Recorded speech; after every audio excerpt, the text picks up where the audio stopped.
Could we see a significant trade involving the Montreal Canadiens and the Chicago Blackhawks for one of their top young players? We'll discuss that potential scenario. Plus, we have the latest updates on the coaching carousel, including the buried Trotz return to coaching. Where is he going to end up? We have the latest on the Flyers coaching situation. We have a pretty surprising coaching situation, coaching change in the Quebec Major Junior Hockey League ahead of the Memorial Cup. Plus, we have updates on some signings and some playoff updates as well. All that and more coming up next. So welcome back to another video here at Top Shelf Hockey. As I mentioned, we have a lot of NHL news and some trade talk to look at here today.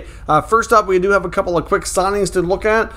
First up, the Seattle Kraken have signed a Slovakian forward, Samuel Buček, who's on a one-year entry-level contract, so the forward comes over from the Slovakian league. Hard to say if he'll make the Kraken roster or possibly play for their AHL affiliate. Of course, in the first season, they were sharing an affiliate, so they didn't have as many players in the minors. Now that they're going to have their own affiliate team, they're certainly going to have some additional players to play at multiple levels here, so we'll see them likely adding some more younger prospect players. The Chicago Blackhawks have also signed another European player, the Swedish defenseman Filip Roos. He comes over from Sweden on a 2-year deal valued at $925,000. Now, in last night's playoff action, we did see a lot of rough stuff and some player safety decisions have been made. There's some that are basically turning out to be no discipline at all, which isn't a huge shocker. In the Lightning Panthers game, we did see Brandon Hagel get fined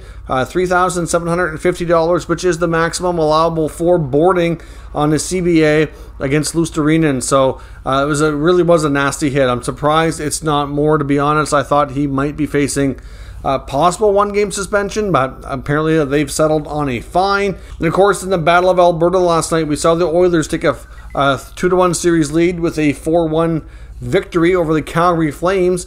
We did see a situation where Milan Lucic essentially had a major contact, we'll call it, with goaltender Mike Smith of the Edmonton Oilers. Now, some people were saying that Lucic charged Smith. There was definitely a collision. I don't think we can call it charging. I'm not sure Lucic went in there with the intent of trying to plow Smith over or anything like that. The puck is shot down. Lucic starts to pick up some speed to go after it. Smith turns in the trapezoid away, and Lucic, you can tell, is putting on the brakes, but he still makes a pretty good contact with Smith. So it's one of those scenarios, just like we saw with Kadri and any other goalie bumping, basically. Sometimes the players do make an attempt, but they do know that there's probably going to be contact, and it's I don't know if you really want to call that an accidental on purpose, but sometimes that's the case. In this case, I really don't know how to sum it up. I think Lucic could have avoided it. So I do think that because he was given a major penalty in game misconduct. So certainly that, I think, was justified. But the reason it was justified too was because of the score of the game. It was 4-0. It was in the third period, and I think the referees are saying, okay, Lucic just had a big contact with the goalie.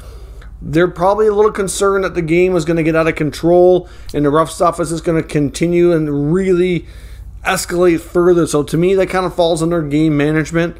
I think in a different situation, it's a different player, different time of the game, different score. Maybe that's only a minor penalty. There's definitely a penalty 100%. And like I said, if Lucic really was going to charge Smith, the contact would have been much worse. I have no doubt about that. Smith did have to go off for concussion protocol, made a big triumphant return to the delightment of the crowd once his 15 minutes in the quiet room doing the concussion protocol stuff was over with. And that's that. I know there's a lot of people that are kind of talking about this, and seems to be a variety of opinions out there. To me, like, my take on it is it's definitely a penalty. I think it's a major because of I guess you would call it game management, to make sure things don't escalate too farther. And secondly, I do think it's a scenario that Lucic could have avoided it. So I do think in some cases a major penalty is justified, and there's not going to be any additional discipline besides that. We also saw the Rangers win over the Carolina Hurricanes 3-1. So that's a 2-1 series lead now for Carolina. They've yet to win a road game. So we'll see how Game 4 goes at MSG, if they can break that streak, or they're going to have to wait and get back home tied up for Game 5 in Carolina. And of course, like I said, the Panthers and Lightning are playing back-to-back. They will be playing likely Game 4 by the time this makes it to YouTube. They lost 5-1. The Panthers just can't seem to get going. Barkov, Huberdeau, the offense hasn't been going. They're not playing like absolutely terrible, but there's just like every time they make a mistake, it seems to go in the net, and their top players are just not getting it done. And like their coach Andrew Burnett said, Tampa Bay is willing themselves to victory.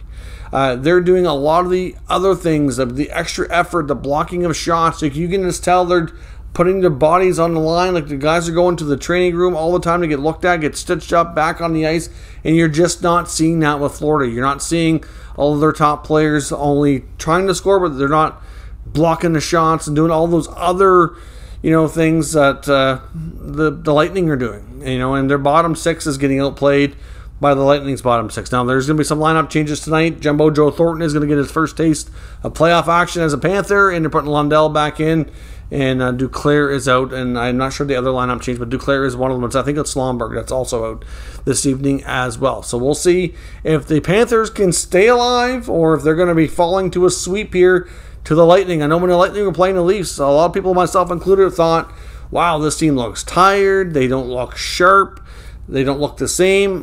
I wondered if the Leafs might be able to beat them. And then when the Leafs didn't beat them and they survived that 7-game series, I was like, okay, it's hard to bet against Tampa, but you got to think that it's coming, right? Like they had enough times. There was 3 games in that series against the Leafs that they didn't look good to me. So I'm like, a high, octane offense like Florida, like they might take it to them. But Vasilevsky has really been the main difference in that series. Absolutely put on a clinic right now. Now, as I mentioned, we with that too, and the night before we had the Avalanche Blues game on Saturday night, and of course there was the incident with Kadri in Binnington and the Blues defenseman Rosen. I've watched that again, and in my opinion, I have no doubt to a degree Kadri knows probably that there's going to be goalie contact and doesn't. It's like you can call it kind of an accidental on purpose, but at the same time, I do think if you slow it down, you see his trajectory going in, he makes contact with the Blues defenseman, and it's that kind of causes the goalie collision. And I think it's the Blues defenseman that falls more on the leg of Binnington or hurts the knee. So I think, I'm not really sure we can put too much blame on Kadri, but apparently he's been dealing with a lot of threats, and some of which have been racially motivated. So I'm not sure we can blame Blues fans, but I guess the assumption a lot of people are making is that's obviously that's where the hate seems to be coming from. But I hope Blues fans are better than that, and it's probably, at least I hope, a small percentage of them. I know I've talked to and communicated with a lot of Blues fans on this channel, and I haven't seen anything like that to make me think that it's a widespread issue. So I really hope it isn't. But I certainly hope that he and his family are okay from, an emotional standpoint and everything, from getting these kind of death threats and racial threats and things like that. There's no room in the game for that. That's ridiculous. You can say what you want about Kadri. He's a hockey player, and beat him on the ice in one fashion or another, but you don't have to be bringing up his race or threatening him personally. There's no need of that. And one thing I was a little disappointed on is Blues coach Craig Berube was asked about these threats and things being made to Kadri, and all he would say was no comment. That disappointed me. I understand it's not his player, not his team, and he would probably not want to blame his fans of the Blues per se, because you can't really say for sure. Like, it's hard to pinpoint where those are coming from without having more details, right? So you don't want to, say, oh, it's this group that's doing, because we can't say that.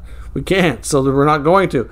But in the case of Berube, all I would like to have had him say was there's no room in the game for racially motivated threats or threats of any kind. So, I hope that it doesn't continue, or there's just something to kind of comment against that kind of behavior, period.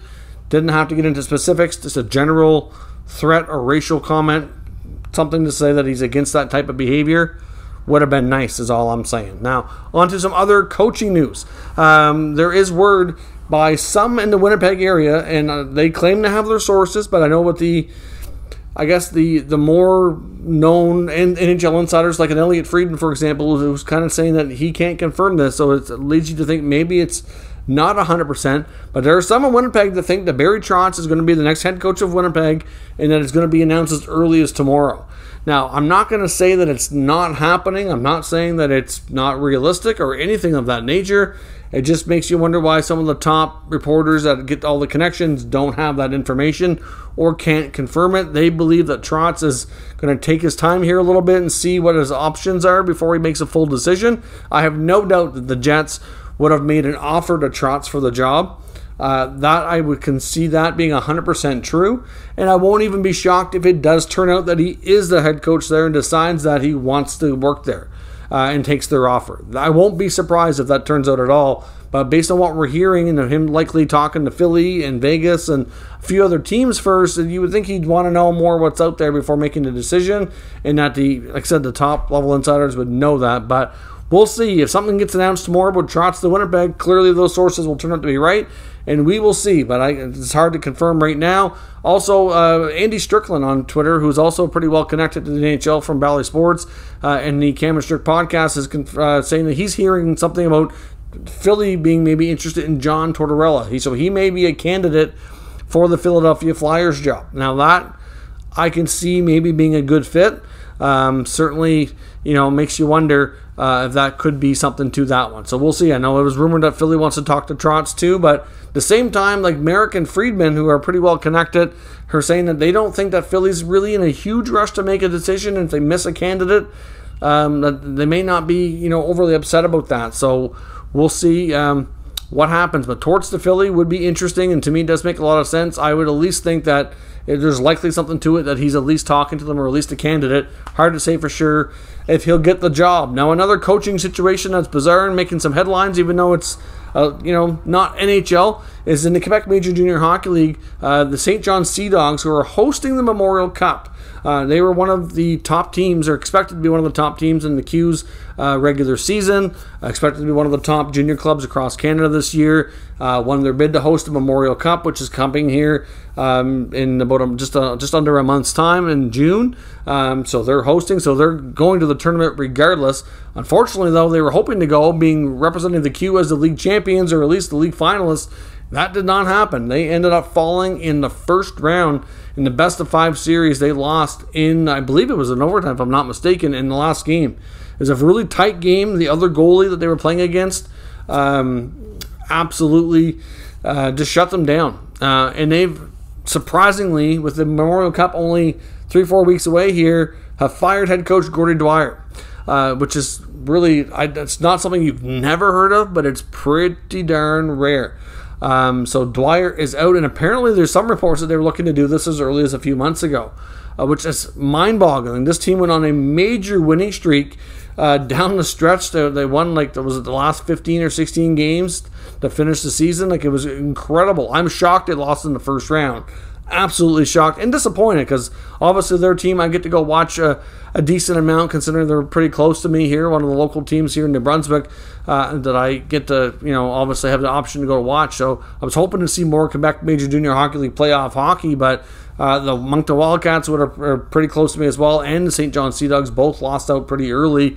So I'm still hoping to go to the Memorial Cup, but that's obviously a little ways away. So now they're replacing Gordie Dwyer with longtime coach Gardner McDougall, who coaches here locally in my home city of Fredericton for the University of New Brunswick hockey team. That men's program, he's been there for over 20 years. Incredibly successful. He's won 7 national championships. So in the CIS program for university hockey in Canada, he's arguably one of the best, if not the best and most decorated coach out there within that league. And like I said, it's amazing to me that he hasn't had more opportunities, and I think some of it might be his own personal choice, would be my guess. Gardner's also known as on the side, he does a lot of motivational speaking, and I've heard him speak, and he is amazing. Could listen to him talk all day long, which I have no doubt would make him really good at motivating players and really getting them to buy in and things like that. Like this, that alone, his ability just to communicate and speak and motivate was, to me, would be a tremendous asset to be a great coach. And he's also really well known. The UNB practices are known to be really tough. He really makes his players work extremely hard. So the Sea Dogs certainly got themselves a good coach here, but it's only going to be for the Memorial Cup. He's reportedly going back to UNB in the fall, back to his normal job, and they've also brought in Rocky Thompson, of course, who is a coach at the NHL level as an assistant. He's coming in as a coaching advisor. Now, that's not unusual in junior hockey. When you see teams going for league championships or the Memorial Cup, they sometimes do bring in extra coaching help or advisors that might be available that have a higher level of experience, whether it be from playing, coaching, etc. That's not uncommon or unusual at all. But, I wonder if Rocky Thompson, I don't know if he has any interest to coach himself at that level, at the head coaching spot. Of course, he's connected, used to be a St. John Flame at one point in time in the AHL way back, so certainly has connections to the city for sure. So, interesting to see how this turns out. It's not something you see very common at all. Now, on to the trade talk of the day. I came across an article that I want to talk about in Montreal Hockey Now. Now, I want to preface how this is going down. This is not a trade rumor. Now, in the last couple of times, we've talked about these types of scenarios. Like I have a video on the channel talking about a potential trade between Vancouver and Toronto. I have a potential, I also have a video on the channel from the last few days looking at a trade, possibly about the Leafs, maybe looking at John Gibson. These are scenario trade ideas from reputable writers in the Athletic or other media that are well respected, just voicing their opinions. I've seen some comments saying this guy's an idiot, he doesn't know what he's talking about, or this guy is that, and he just basically tearing my video to absolute shreds. I'm like people, you need to chill out. For one, your overreaction. I'm not even saying it's a trade rumor.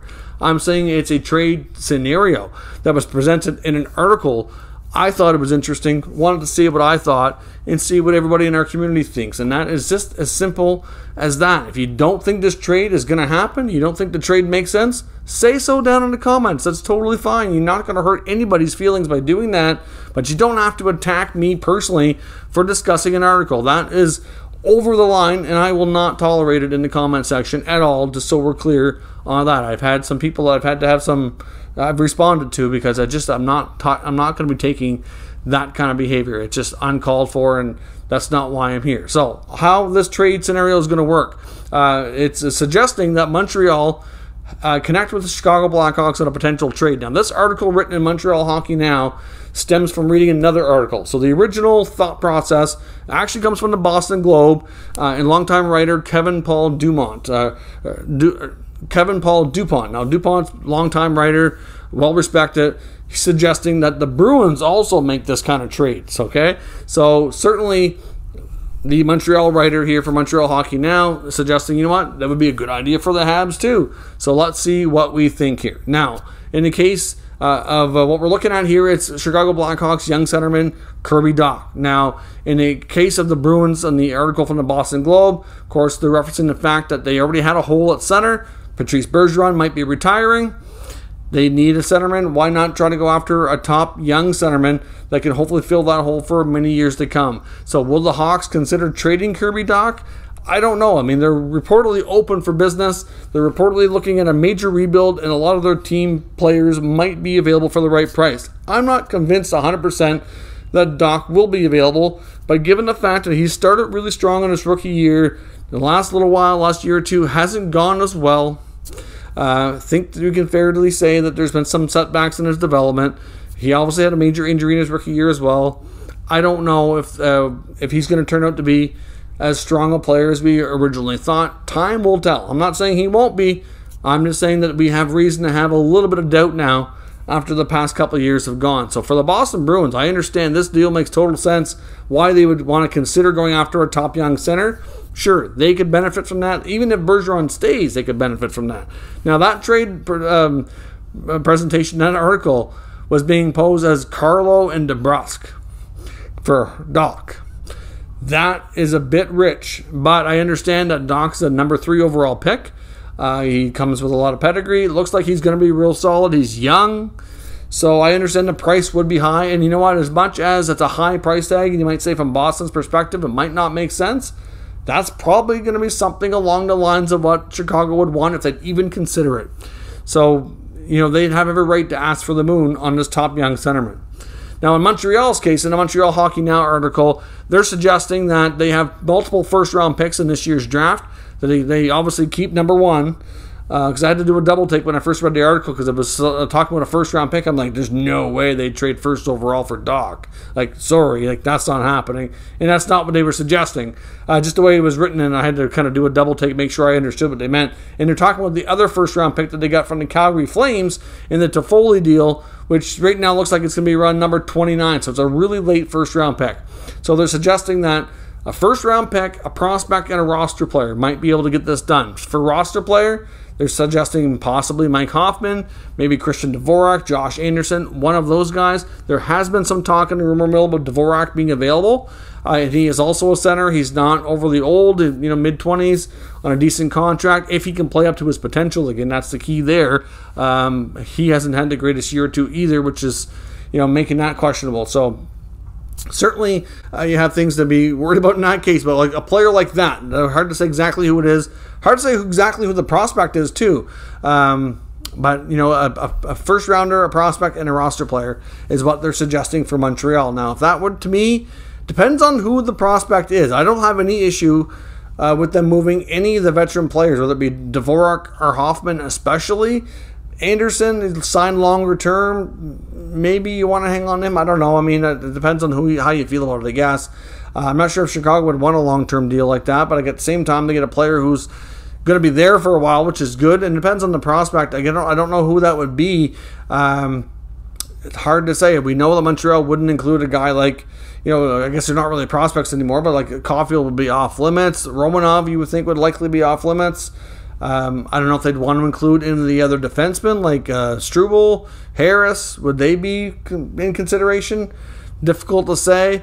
They got some young prospects in the Quebec Major Junior Hockey League who has had a real solid year, like Riley Kidney. I can't imagine they just signed him. To me, he's probably not going to be a player they want to trade. There's Xavier Simoneau.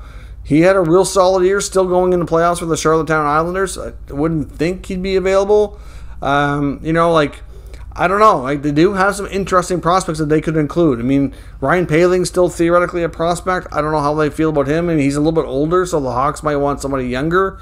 But if you're Montreal and Chicago is willing to entertain an idea of that Flames first-round pick, a roster player, and a prospect for Doc, would you do that trade? I want to know what you think on that. Now, here's the thing with Montreal. Like, they obviously have Nick Suzuki as their top center.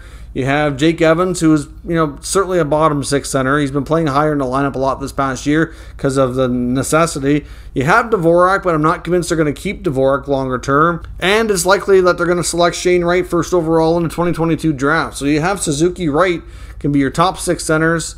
You have Dvorak, but you could move him. You have Evans, Pizzetta. Like, I don't know, how else you do this here, but at the same time, Doc would he be your number 3 center? I don't know, how that would work out. Or do you end up putting Doc on the wing? That's why I'm not 100% convinced that that's the best trade for Montreal. It would be a great trade for Boston. I just don't know about that DeBrusk and Carlo combination. That's as much as they need a center, and there's been a lot of talk about DeBrusk being traded. I don't know. That seems risky to me on Boston's side. It seems risky to me on Montreal's side. Not even so much the risk on Montreal's side. I just don't know if that's the absolute best fit. I can see them maybe using that second first-round pick prospect. I can see them doing something to acquire another young player, but I would think that he may not be the absolute perfect fit for what they would want. That's just my thought. So I'm not really sure I see it happening, but it's interesting to talk about. I do think Chicago would consider moving Doc after the way he's played the past 2 years. I'm not convinced it's definitely going to happen, but I can see it being a possibility if somebody wants to throw them a big offer that they just can't refuse. So let me know what you think on Kirby Dach being a possible trade target this summer for Montreal or for Boston for that matter, and let me know your thoughts down in the comments, and we can discuss further. If you're new to this channel, make sure you subscribe and stick around. We'll keep you up to date with the latest news, rumors, and analysis on all 32 NHL teams. Thank you for watching, and I'll catch you next time.